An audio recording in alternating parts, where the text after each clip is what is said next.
Hello বন্ধুরা, welcome to my channel. আরও একটি নতুন ব্লগ নিয়ে চলে এসেছি। থাম্বনেল দেখেই বুঝতে পেরেছো তোমরা আজকের কি ভিডিও হতে চলেছে। হ্যাঁ, আজকে আমি তোমাদেরকে দেখাবো বাঁকুড়া ট্যুর প্ল্যান। কিভাবে তোমরা আসবে ট্রেন পথে এবং বাইক অথবা রাস্তা পথে, সেই সব কিছুই ইনফরমেশন এই ব্লগে দিতে চলেছি। এবং খুব ধামাকাদার ব্লগটা হতে চলেছে এবং কোথায় থাকবে, কিভাবে ঘুরবে, সেই সব কিছু ইনফরমেশন কিন্তু এই ব্লগে দিতে চলেছি। তাই ব্লগটা পুরোটাই দেখতে হবে। টপ 3টে প্লেস তোমাদেরকে দেখাবো বাঁকুড়ার। সেই প্লেসগুলো অবশ্যই এক এক করে দেখাবো এবং সবগুলো জায়গার ডিটেলস তোমাদেরকে কিন্তু এই ব্লগে বলবো। চলো ভিডিওটা দেখতে থাকো। ডে 1 আমরা প্রথম দিন তোমাদেরকে দেখাতে চলেছি বাঁকুড়ার শুশুনিয়া পাহাড়, একটি অসাধারণ পাহাড়। এর আগের ভিডিওতে কিন্তু আমি পুরুলিয়ার ট্যুর গাইড দেখিয়েছিলাম। যারা দেখোনি অবশ্যই আমার চ্যানেলে গিয়ে দেখে নেবে। বাঁকুড়া আসার পর আমরা শুশুনিয়া পাহাড়ে যখন উঠব, তার আগে আমরা দেখতে পারবো শুশুনিয়া পাহাড়ের যে পাথর রয়েছে, সেই পাথর দিয়ে এখানে কিন্তু মূর্তি তৈরি করা হয়। সেই দোকানগুলো আমরা দেখতে পারবো প্রথমে আসার পরই। আমরা প্রথম দিন পুরো শুশুনিয়া পাহাড়টা ঘুরবো এবং রাত্রিবেলা চলে যাব আমরা মুকুটমণিপুর। ওখানে গিয়ে আমরা রাতটা কাটাবো এবং পরের দিন মুকুটমণিপুর ড্যাম এবং বাঁকুড়ার বিখ্যাত মন্দির সেটি দেখাবো তোমাদেরকে। অর্থাৎ টোটাল 3টে জায়গা তোমাদেরকে দেখাবো এই ট্যুরে। বাঁকুড়াতে আসার পথ রয়েছে ট্রেন পথ এবং রাস্তা পথ, অর্থাৎ বাসের মাধ্যমে তোমরা আসতে পারো। ট্রেন পথে আসতে গেলে তোমাদেরকে হাওড়া, শালিমার এবং সাঁতরাগাছি থেকে বিভিন্ন ট্রেন রয়েছে, সেই ট্রেন ধরে চলে আসো বাঁকুড়া। অথবা যদি তোমরা বাসে করে আসতে চাও তাহলে ধর্মতলা থেকে বাস পেয়ে যাবে বাঁকুড়া আসার জন্য। তারপরে বাঁকুড়া থেকে আসার পর তোমাদেরকে বাঁকুড়ার স্টেশন থেকে বেরিয়ে গাড়ি বুক করে তোমাদেরকে চলে আসতে হবে এই শুশুনিয়া পাহাড়। বাঁকুড়া ট্যুরের জন্য তোমাদেরকে হাতে রাখতে হবে 2 দিন এবং 1 রাত। এই 2 দিন 1 রাতে তোমরা চলে আসো এই বাঁকুড়ার শুশুনিয়া পাহাড় এবং মুকুটমণিপুর ড্যাম এবং বাঁকুড়ার বিখ্যাত মন্দির দেখার জন্য। তোমাদের যদি পার হেড খরচা ধরা যায় তাহলে মোটামুটি 1200 থেকে 1500 টাকার মধ্যে হয়ে যাবে এই ট্যুরটা।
আমরা ভোর 4টের সময় বাইক নিয়ে বেরিয়েছি, তাই প্রথম দিন আমরা বাঁকুড়ার শুশুনিয়া পাহাড়টাই দর্শন করব, অর্থাৎ ঘুরব।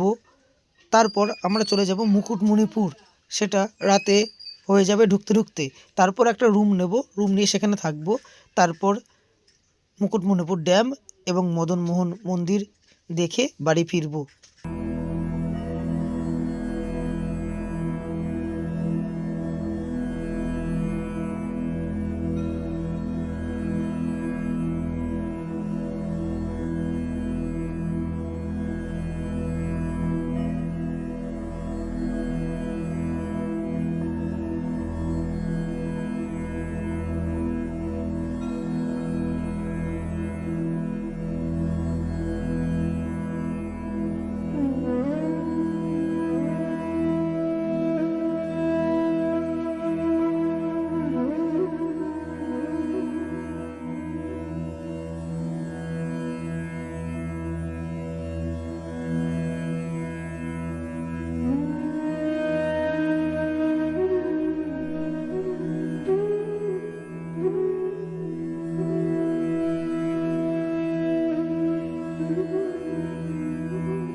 শুশুনিয়া পাহাড় দেখে আমরা চলে এসেছিলাম মুকুটমণিপুর।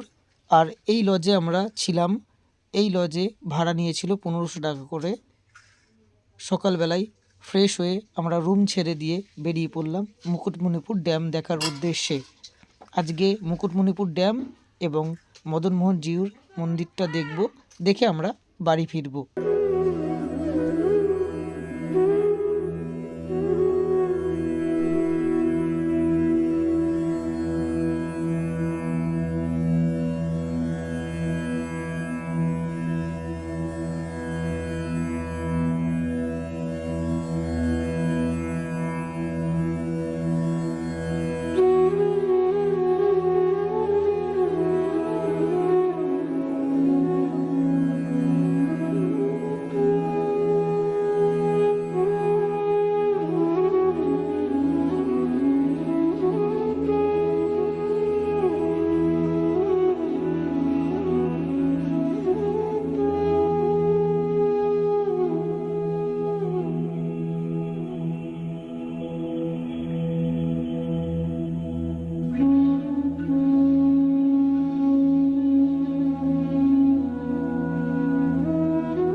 এখন ড্যামের উপর দিয়ে হাঁটছি। প্রচুর বড় কিন্তু ড্যাম, মুকুটমণিপুর ড্যাম। যারা এসেছো তারা অবশ্যই জানো।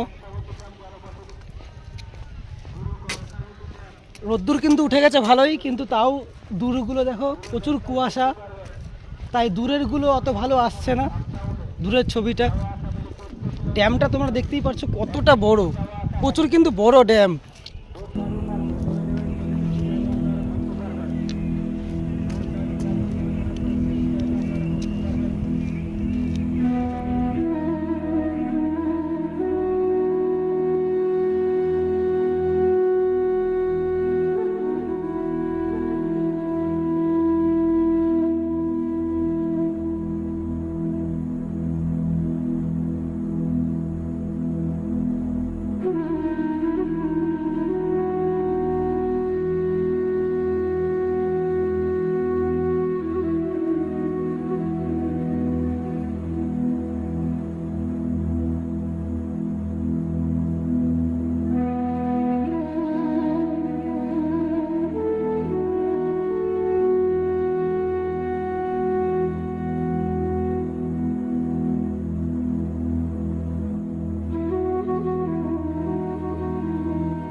বাঁকুড়া ট্যুর গাইড কেমন লাগলো অবশ্যই জানিও।